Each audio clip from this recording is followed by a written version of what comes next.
Um, and when you want, Bart, you can share your screen, or yeah, if that's your plan. I don't know what's your plan. Yeah, I think that's easiest to just share a screen and go over the blog post, I guess. Uh,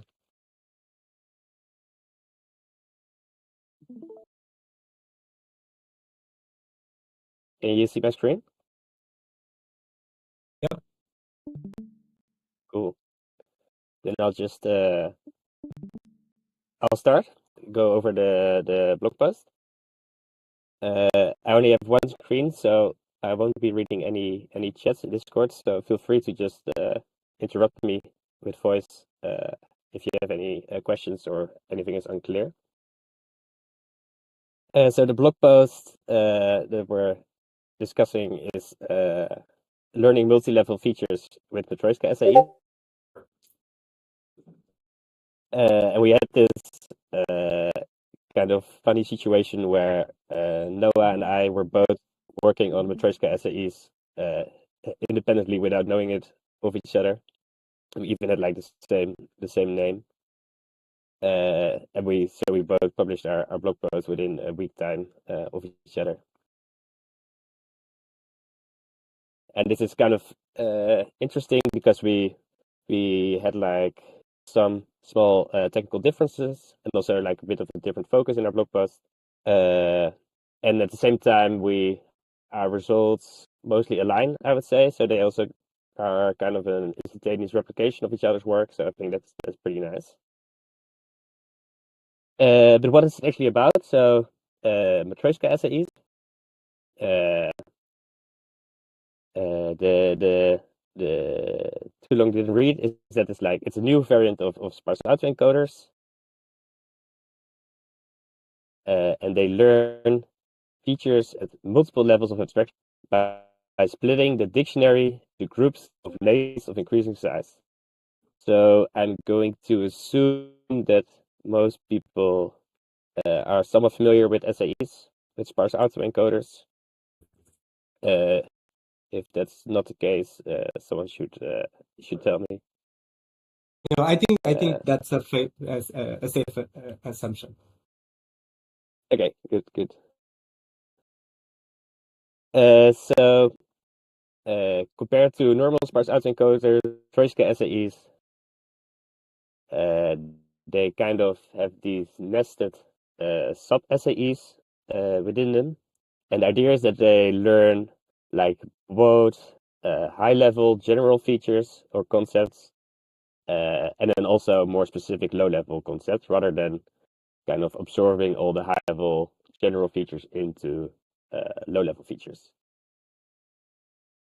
Uh, and what it does is it solves this problem called feature absorption, which I'll go into later what this exactly is. And it also shows like some better performance on some targeted concept erasure tasks.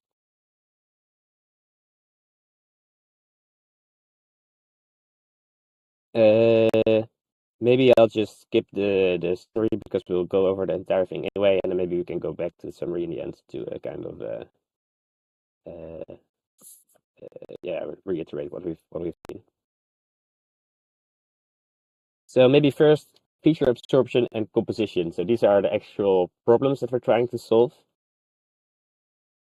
And feature absorption is this weird thing where sparse autoencoders they learn features that are somewhat like gerrymandered and that are not in the way that we would want them to learn.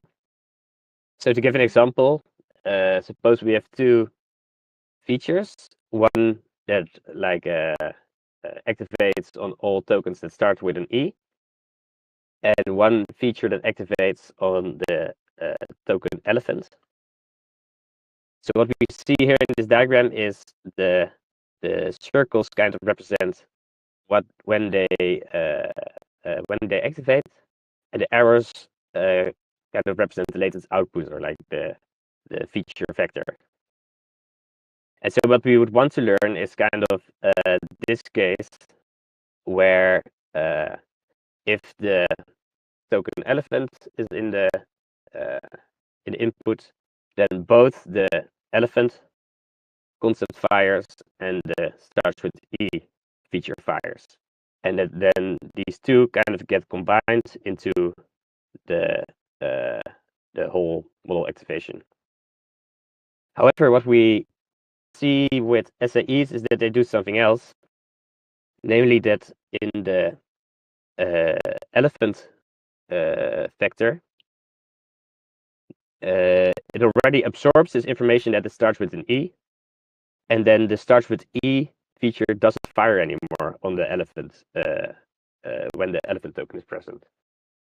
And so you end up with these kind of weird features, like the starts with E feature now activates on all tokens starting with an E except the elephant feature, and this is not what we want.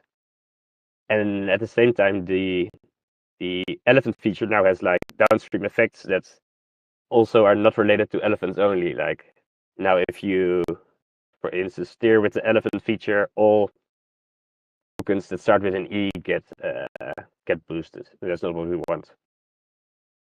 So we're basically trying to solve this problem with Matryoshka SAEs, such that we get into this situation where it will fire on both. And the reason that this happens is because this is like this has a smaller L0, which is something we try to optimize for with sparse autoencoders, because we want them to be sparse. And the reason that this has a smaller L0 is that this only activates one feature when the elephant is present, the token elephant is present, whereas this solution needs two active features.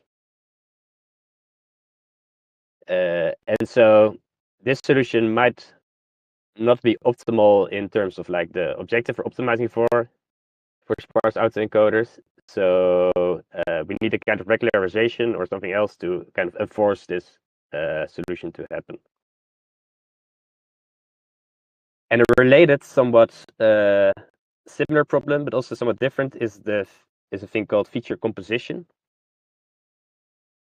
And the thing what happens here is that like if you have larger and larger SAEs, then the features get kind of composed in weird ways. So imagine that we have a large language model which represents like shapes and colors. And the shapes have like three options: circles, squares, and triangles. And the colors also have three options: red, green, and blue. Then a small SAE might actually learn these 6 concepts. And then if it wants to represent a blue square, it just activates like both the square feature and the blue feature. And that is exactly what we want. But if we make larger and larger SAEs, then we find actually that these features, instead of learning the true features that the LLM uses, it kind of just learns all the combinations of shapes and colors. So it will learn like a red circle feature and a green square feature and a blue square feature. And the reason that it does this is again that this is like a sparse solution, because now if it a blue square, it only needs to activate one feature instead of two.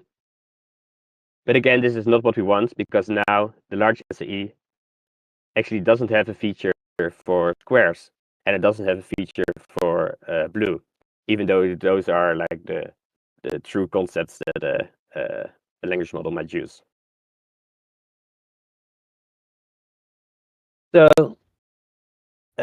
we want to solve these two problems, feature composition and feature absorption, with Matryoshka SAEs. And what are Matryoshka SAEs? Well, they are based on this paper by Kusupati et al. Called Matryoshka representation learning. And the idea is that you have kind of multiple representations nested into each other. And in the case of sparse autoencoders, this means that we have multiple nested SAEs into each other, basically, or at least multiple nested activations into each other. So how it works is that the encoder is basically the same as with any SAE. You get some input, such as a model residual stream. You encode it, and you see which of your features are active. But now, when we calculate the loss, we do something different than with normal SAEs. Namely, we don't just have one reconstruction, but instead we reconstruct with different subsets of the active latents. So, for example, we might harder of the active latents, which is this yellow reconstruction. We might reconstruct with only the first half of the latents, which is this green reconstruction. And then we also reconstruct with all the latents, which is this red reconstruction. And then for all these reconstructions, we calculate the loss and we just sum them together, and that is our loss that we use for training. And so these first latents are used in all the different losses, whereas these last latents are only used in the final loss. And the idea is that the model should learn to learn latents such that it is already capable of reconstructing pretty well by only using the first few latents. So these first few latents will be pretty general, pretty coarse, but still together already be pretty good at reconstructing the input. And then these later latents will add specific things which make the reconstruction even better, but might be not so common or not so general. So how is this specifically implemented? In my experiments, I use the batch stop k activation function, which means that which is an activation function a bit similar to the top k activation function, but instead of looking at the top k per sample, it looks at the batch size times k activations over entire batch, and selects only the highest batch size times k activations and puts the rest to 0. And so this is basically the same as in a normal batch stop k SAE. And then in the decoder, like I said, we reconstruct using only the first m latents for a few values of m. And then we just calculate all these losses together and sum them. So in my experiments, I used a Matryoshka SAE with 36,000 latents. And then I used 5 different groups. So the first group only uses the first 1/16th of the 36,000 latents. And the second group only 1/8. The third group 1/4. The fourth group a half of the latents. And then the final group uses all the latents. And I trained the Matryoshka SAE on layer 8 of Gemma 2B. And set the batch stop k such that the full SAE that uses all the latents has an average L0 of 32. So of all the latents, on average, 32 are active per input sample. But this Bart, means that yeah. I have a quick question. How did you choose the K for the batch stop K and the 5 different decoder matrices? All of these parameters are hyperparameters for things, are something you empirically found to be working the best? So most of these are basically one of the first things I tried, and something I want to experiment more with to see how much it makes a difference. I used the L0 of 32 because I knew that like at these levels of sparsity, a normal SE has like pretty high levels of feature absorption. And so I wanted to check if Matryoshka SE solve feature absorption. So that's why I chose 32, such that I at least know that like the comparison method would have pretty high levels of feature absorption. And like these number of groups are basically just one of the things that's right, and are hyperparameters which can be changed. And you should probably try different things for whatever application you're using. Okay.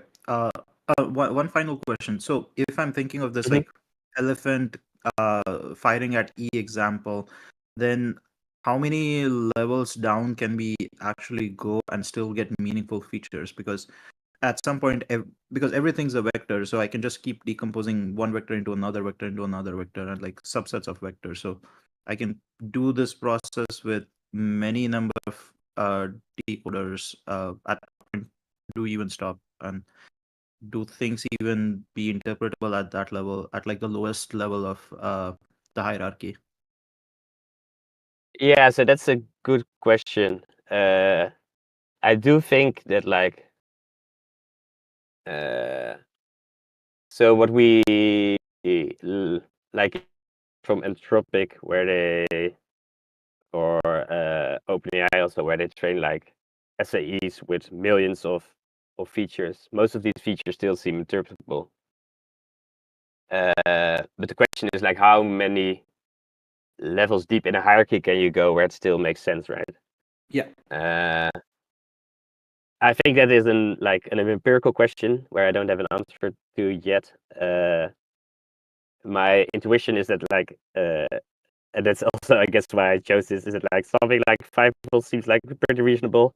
But I think it's very much an empirical question and we should look into this. Like what are these actual trees that are being learned? And it also depends, I guess, on like the the data and your application and what you want to use it for. Yeah. Yeah, that makes sense. Thanks.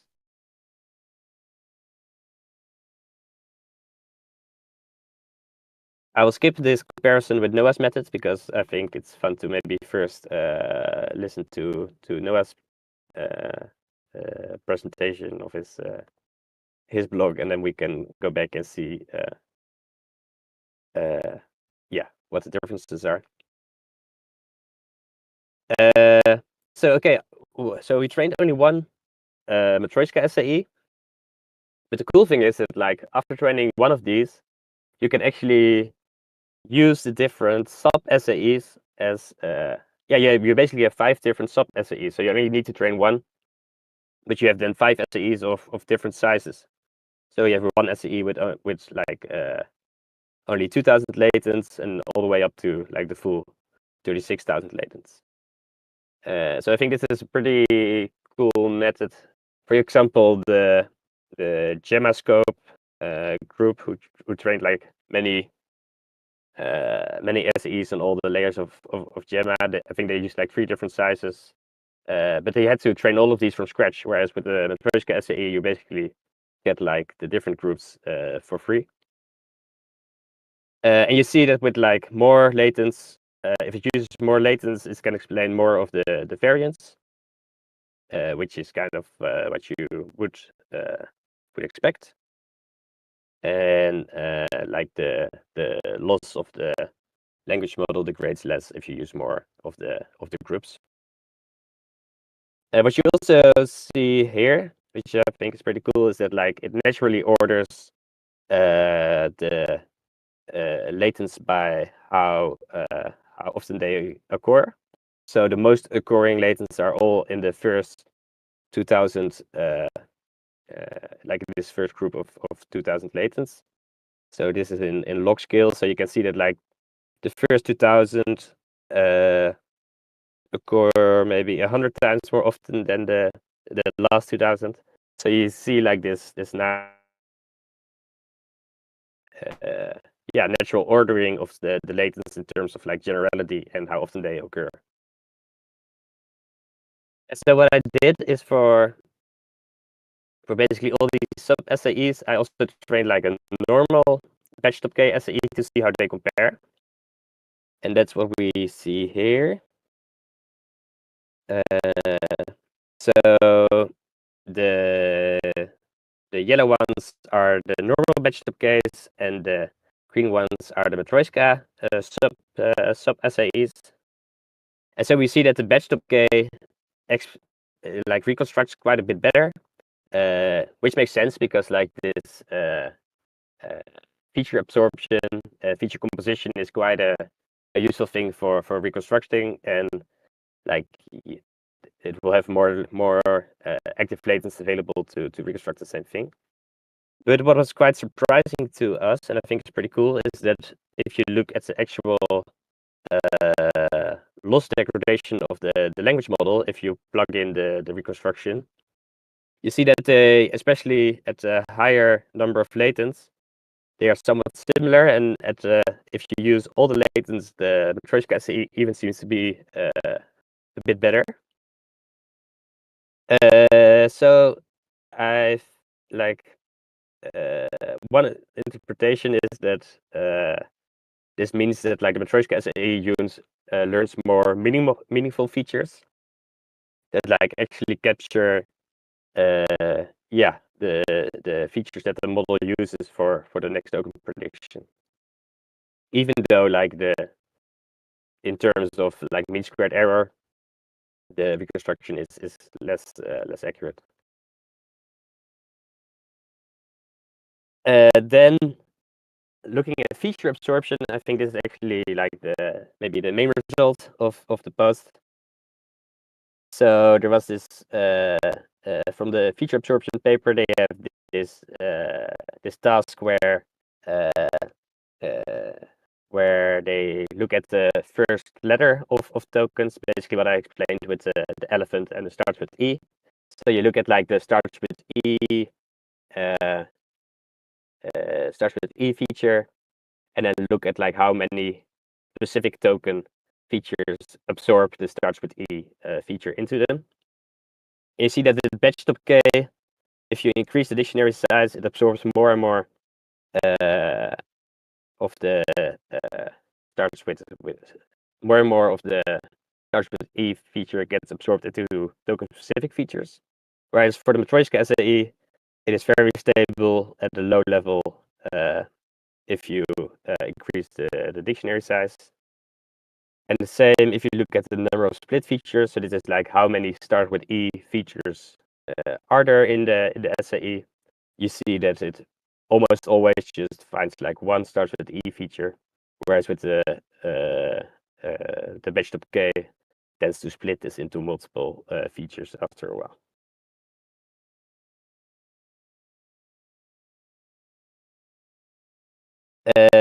Then we also wanted to look into like feature composition. So how much information is shared between different latent vectors. And what we did is we trained a meta SAE, which is this kind of funky method where you train an SAE on the decoder vector of another SAE and see like how much those of the latent vectors can we explain with another SAE that is like a quarter of the size. And the intuition is like if a lot of the directions are shared between multiple latent vectors, then a small meta SAE should be able to explain a larger part of the variation of this decoder matrix. And here, so we also see a pretty big difference between Matryoshka SAEs and the normal batch.k SAEs, where for Matryoshka SAEs, like you can explain less of the variance of a decoder matrix with a meta SAE.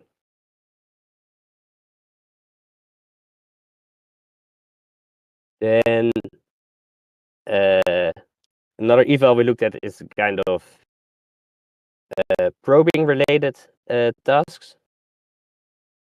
So the first one is just like a sparse probing task. So you basically have want to classify something based on the latent activations. And here the results are a bit mixed, but they are also a bit surprising because we would expect that the Matryoshka SAE performance would only go up. For example, here, this is like the latents used here are a subset of the latents used here. So if we select the top 5 features for probing, we would expect that it would select the best ones from here. So it's a bit unclear why it goes down. But we do see a big difference in this TPP task, which is a task where you try to ablate one feature and see the effect on a classifier without affecting other classifiers. So TPP stands for targeted probe perturbation, which is this recently the new paper, which so the idea is like, can we ablate a very specific concept without affecting related concepts? And in that task, Matryoshka SAE seems to perform quite a bit better than batch K SAEs. Then finally, if we look at like interpretability scores, there doesn't seem to be a huge difference, but it does seem to be. So this is like Autoencoders scores. So you use an LLM to like give an explanation of your feature, and then like based on that explanation, try to predict when a feature will be active or on what samples a feature will be active. And we see that like the smaller or like the first few latents, they seem to be more interpretable, whereas the final few layers seem a bit less interpretable, but it's all in a pretty small range from like 85% to 87%, so it might also just be noise. I'm not so confident about these results. I think I was given like about 20 minutes for my part, and I think I'm over time, so maybe I'll leave it at this and pass it on to Noah. Or if there's any questions right now. Yeah, I was going to say if people have questions. Okay, yeah.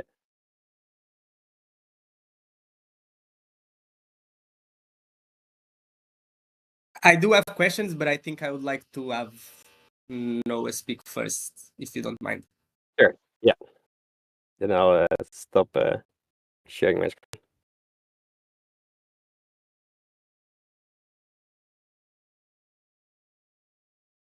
Okay. I really like that.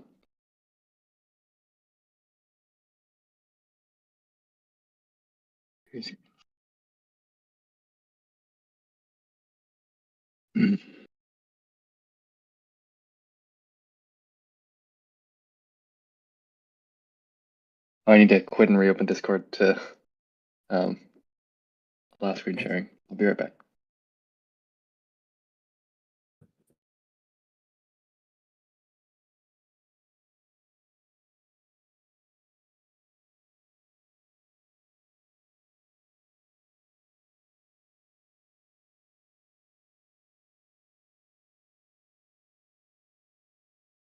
So while he's rejoining, I will ask my question.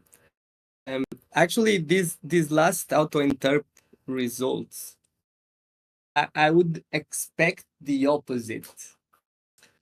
I would expect that the very high frequency features would maybe be less interpretable. Because they're more of a baseline, right? Yeah, but they are also less interpretable. The Yeah, less right. frequent features are less interpretable. Yeah.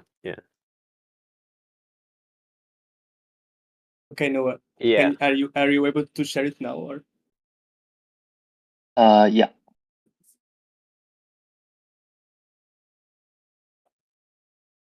Okay.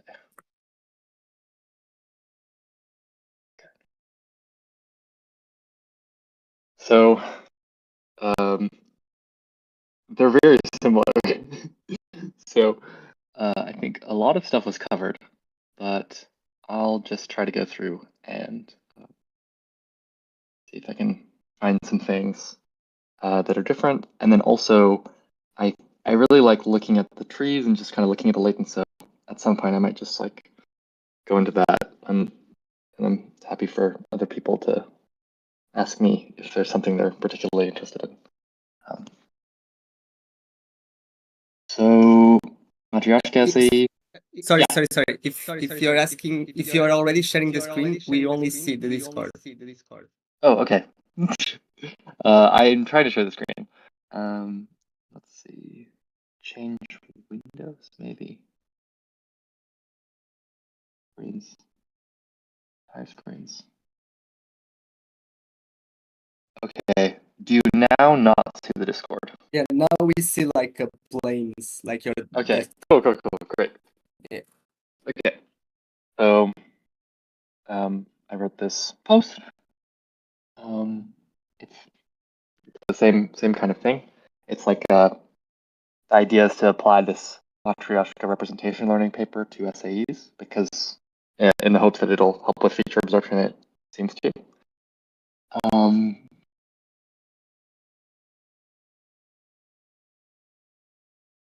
Let's see. So I have this sort of like case study of feature absorption here. Let me see, actually, let me use this version of the document. Okay, so there's this case study of feature absorption. And so what I've done is I've trained vanilla SAEs of different sizes. So like the smallest size would be like S0, and then S1 would be slightly wider, and S2 would be slightly wider. It's each time growing by roughly a factor of 3, the width of the SAE. So, and then you can like between SAEs, you can use mass cosine similarity to find latents that are related. I don't just do mass cosine similarity. I do like a sort of so the way the mass cosine similarity works is you take for any two latents, possibly in two different SAEs, you take all the activations in one latent and take all the activations in another latent on just lots of examples, and you sort of treat these as like vectors. And then you can get 1/2 of the mass cosine similarity by like taking all the entries where the first latent is active and getting the activations of the first latent and the second latent on those indices, and then taking the cosine similarity. And then you can sort of swap the roles. So you do the same thing except that you mask only when the second latent is active, and you take them the max of those two values, those two cosine similarity values, and that's the mass cosine similarity metric introduced by Anthropic. But here I just I do it slightly different. I don't take the max, and I just consider like if when this is, let's see, when this is active, does this have a similar magnitude? I think it's like that. So if they have high cosine similarity, that means that like this is always active when this is, or like they have similar magnitudes, and they're you can linearly predict this pretty well from this or from this, conditional on this being active. That was a bit confusing. Is anyone confused by that and like willing to say it? Well, I am confused by the mask cosine similarity definition by default. I think I understood your explanation. Okay. But in the mask cosine similarity thing, what are you calling latent activations? Is it just the activation times the vector? Because then the cosine similarity Yes. will only be different from Wait, zero wait. if both of them are active, no? Um, sorry. Actually, you said the activation times the vector. Do you mean the activation times the decoder norm? Or Yes. were you? No, Oh, okay. No. by the decoder direction. Oh, yes. It doesn't include the decoder direction. Ah, okay. So it's just a number. Yeah. It's just about the activations themselves and not about the decoder vector. It doesn't include that information. Yeah.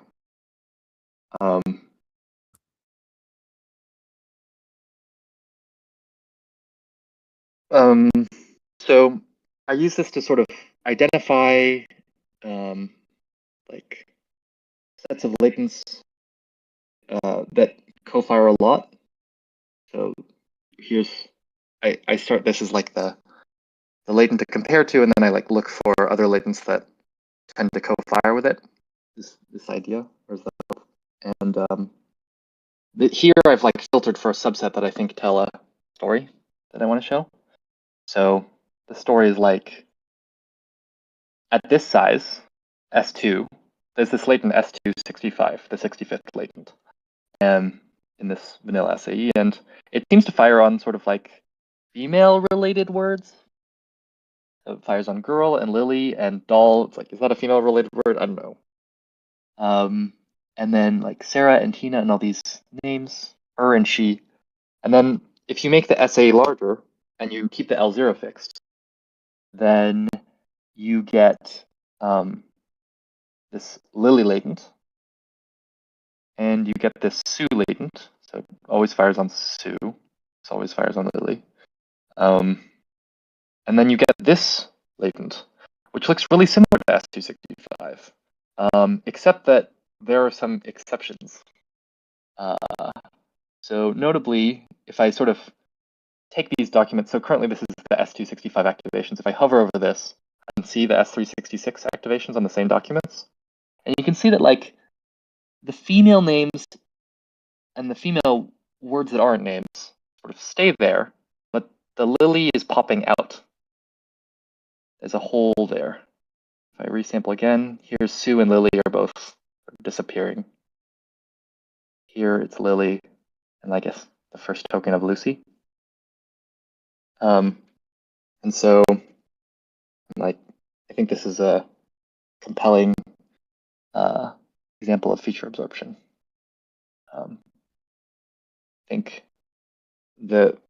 I believe that what's going on here is that this feature, whenever, like, if you know that the current token is like the represents the name Lily, then you already know that it's like a female word, so you can sort of like put that in the decoder. So, and that's like sparser than representing these sort of female token direction and this Lily direction separately. When the Lily token is there, if you represented them separately, then that would be like L0 plus 2, and if you just fold female names into Lily, that's L0 plus 1. So that's the study I have. Similar diagram.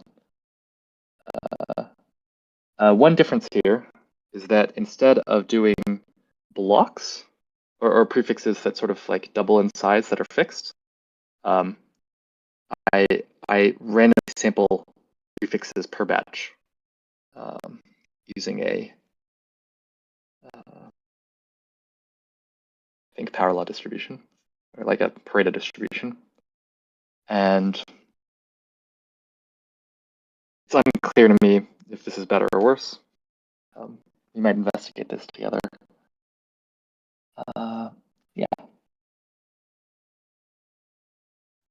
One difference also is that I have this toy model here of feature absorption. So this is like there are these toy models of SAEs, of features where they're like independent and sparse. This is similar to that, except that sometimes once one feature is sampled, you sample you like can resample a child feature. And this line here just means that like the children are mutually exclusive. I did that because I had been staring at SAE latents a lot, and it sort of seemed like the absorption seemed like it sort of co-occurred with things that seem mutually exclusive. Like names are mutually exclusive. You can't have Lily and Tom. So, yeah. Okay. And then I have. People often tell me that this is hard to read. So. But this is supposed to be like a rendering of some activations of these are like the ground truth features generated by this toy model. It's the exact toy model. So I have this is a parent feature that's could correspond to this, and here are the 3 children that fire with some probability conditional on the parent and are mutually exclusive. And so you can see that there's like this parent and children, parent and children, parent and children. There's 3 of those. There are 3 of those up here, and you count these up, it's the same numbers over here. So here are just some sampled activations or sampled ground truth features. And then if you train a vanilla essay, you can see the feature absorption really crisply. You have things that correspond to the child features, and you have these independent features all fine, but the parent features, they don't fire when the children fire. They have these holes. So, yeah. And the Matryoshka doesn't have the holes, although it does have these like slightly weird activation magnitudes. The vanilla decoder looks like what you might expect from the story that's told so far. The children sort of include their parent in their decoder directions. And the Matryoshka doesn't have this, although they're a little weird. They're not particularly orthogonal. This is like approximately minus 0.2, it looks like, and this is sort of 0.2. But they're better than this, depending on how you want your essays to look. I don't know. Yeah. I think because the parents fire so often, I feel like somehow our essay training should take into account like the features that fire a lot. If you have some latent that fires a lot and it has high cosine similarity with something that fires very little, I think you should like have a prior that it's probably this sort of high frequency latent is in there. But yeah, so and then if you train the Matryoshka essay, it sort of recovers this female latent while still having like Lily features, although this is buggy. You can see it fires on like yellow here. This fires on Luna as well. I guess this one also fired on Luna. It might be more like names that start with the letter L, because when you do like a new line name, like a new line Lily, that's tokenized as L Illy. So that's probably what it is. Yeah. And the Matryoshka here, the closest match to S366 is like 0.88. But one of the ways in which they're different is that the Matryoshka doesn't have the holes. See, so this is Lily, and the Matryoshka one doesn't have that hole. So And then one measure you could use for how to like compare Matryoshka to vanilla is you can just sort of assume that the smaller vanilla SAEs are kind of capturing real features, and then you can compare the correlation of the Matryoshka and the vanilla to vanilla SAEs of varying sizes. And so the Matryoshka has latents that have high correlation with small SAE latents. And the reconstruction quality is okay. It's not great. But yeah.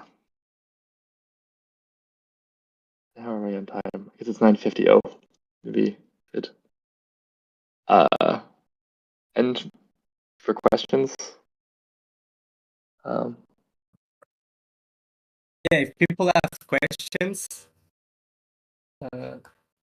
let's hear them.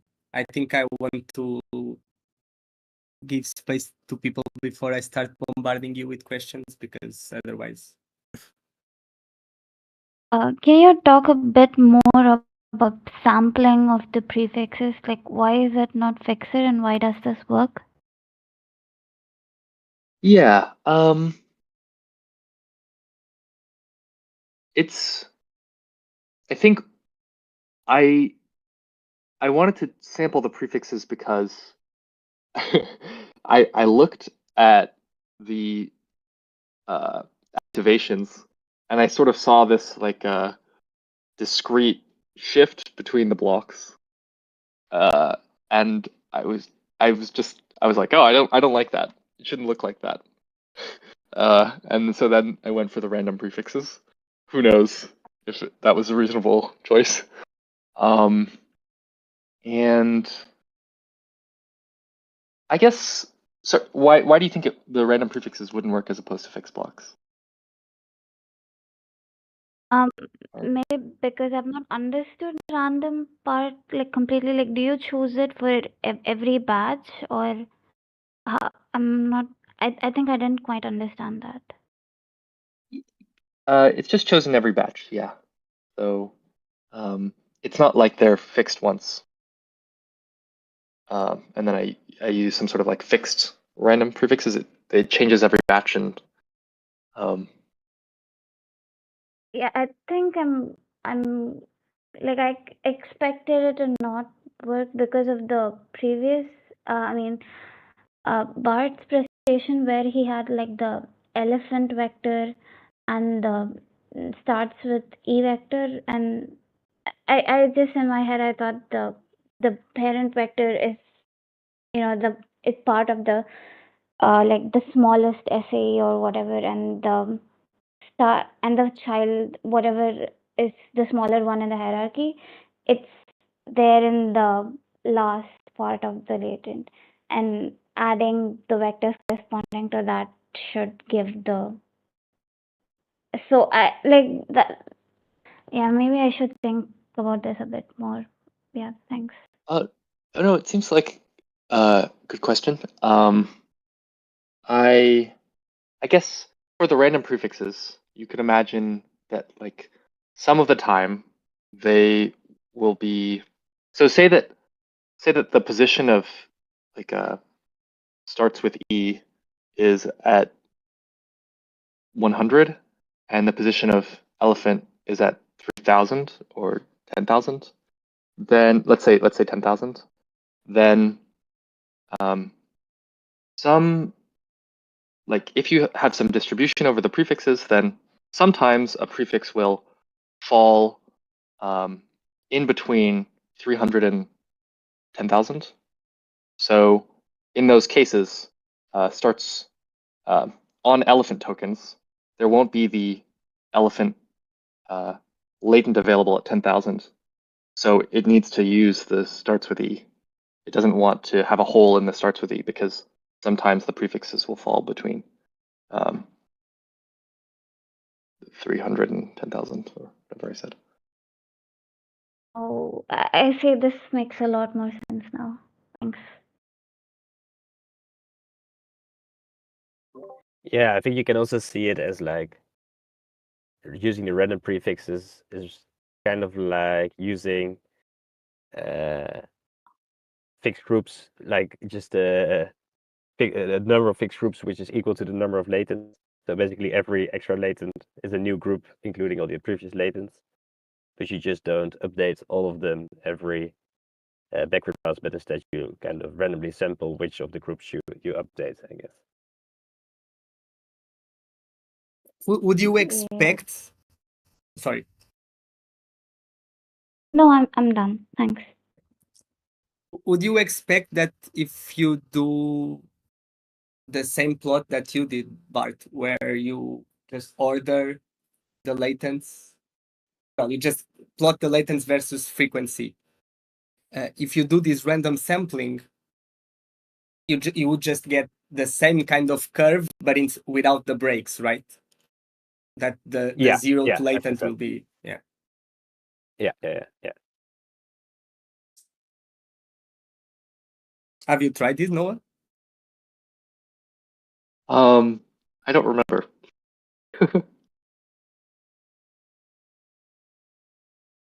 I mean, well, I've been doing this thing where I permute the latents so that the highest frequency ones are earlier and the lower frequency ones are later. So it often looks like a line. So as opposed to like having like noise up and down. So I haven't checked on a run where I don't permute the latents, I think.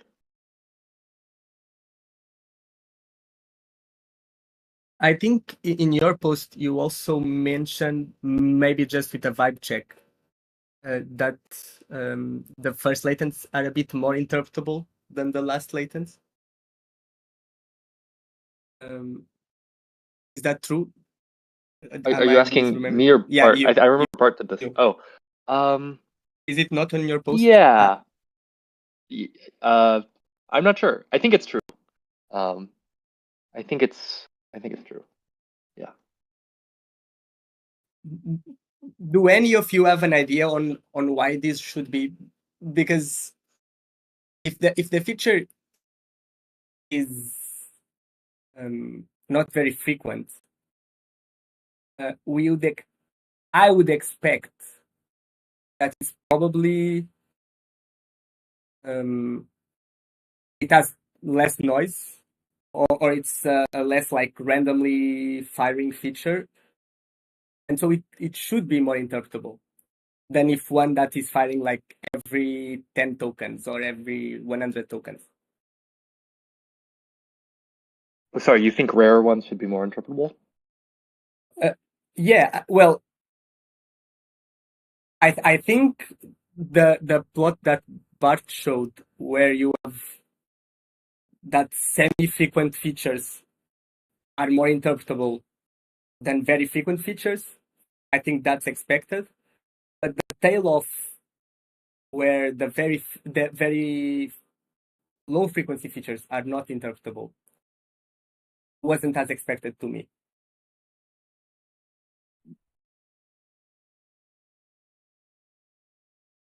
Because I would expect, unless those low frequency features are just features that weren't actually learned, or aren't contributing a lot to the loss or something.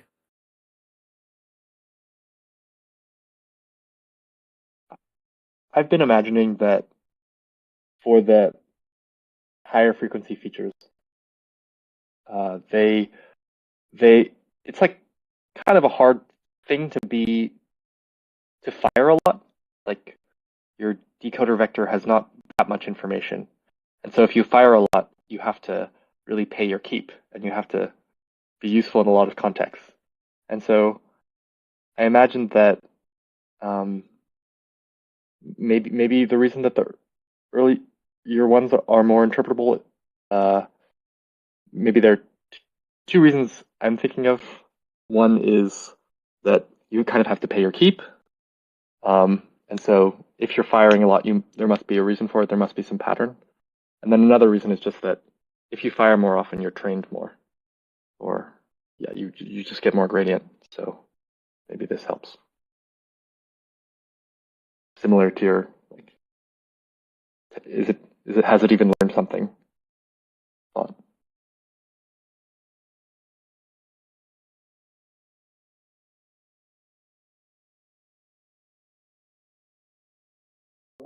Yeah, I think that's a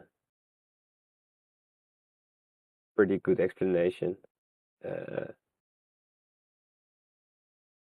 Also, because like if you have like fixed group sizes, for example, if you have 5 groups, then in my setup at least, like the first latents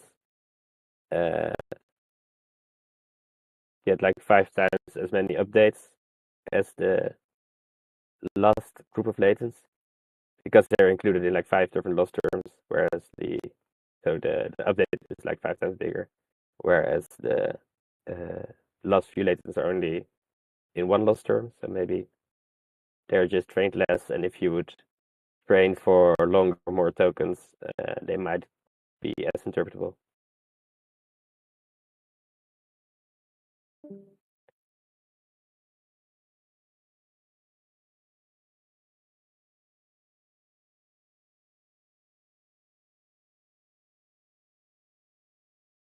Do people have more questions?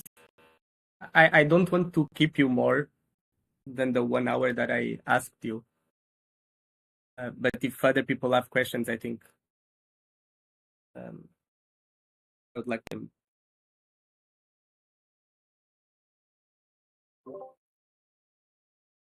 Yeah, I have at least 20 minutes more if people have questions. Yeah, I'm happy to say.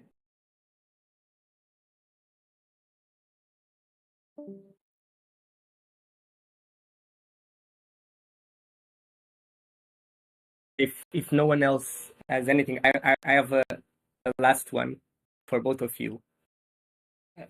Maybe a bit more for Bart, because you didn't actually directly measure feature absorption, Noah. But are you confident, Bart, that the SAE bench feature absorption is a good metric in general for feature absorption? It felt like EPP, for instance, is a bit more grounded than looking at the letters.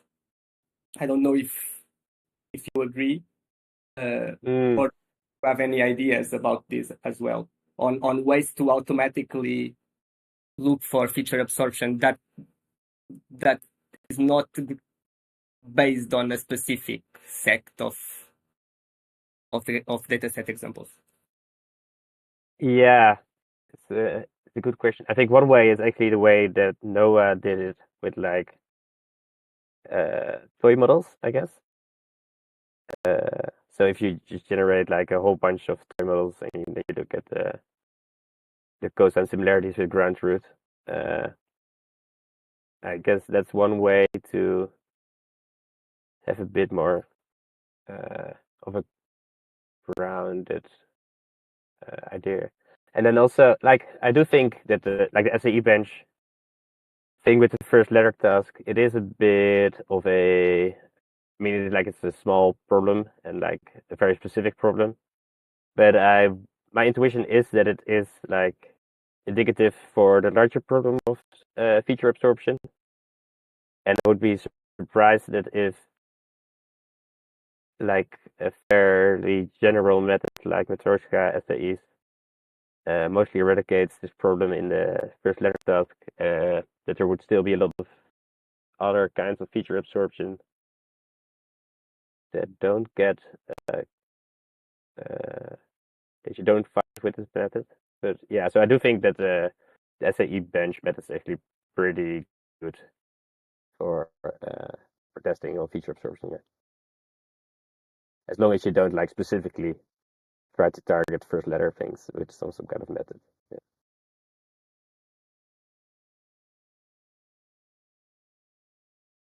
One thing with the SAE bench task is that I imagine that the starts with a letter and then like particular sort of words or tokens. I imagine that they have like a similar probability ratio or frequency ratio. So it might be worse for measuring when, like feature absorption when two features have closer probabilities, or maybe like different than that ratio. Yeah, I agree. Yeah.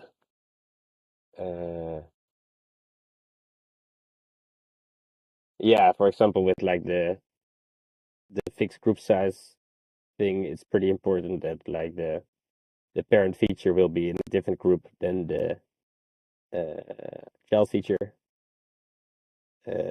Otherwise, I guess it will still get absorbed. So if they are very close to each other, then yeah, I agree. That might be a problem.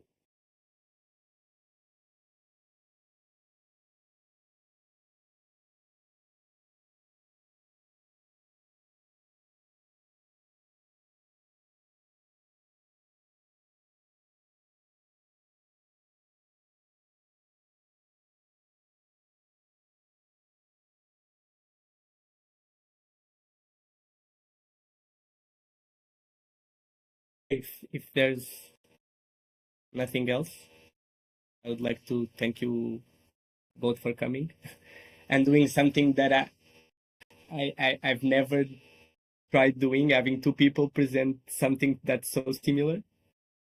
And thank you for being up to it. Yeah, thanks for your interest in the work. I think it was a lot of fun.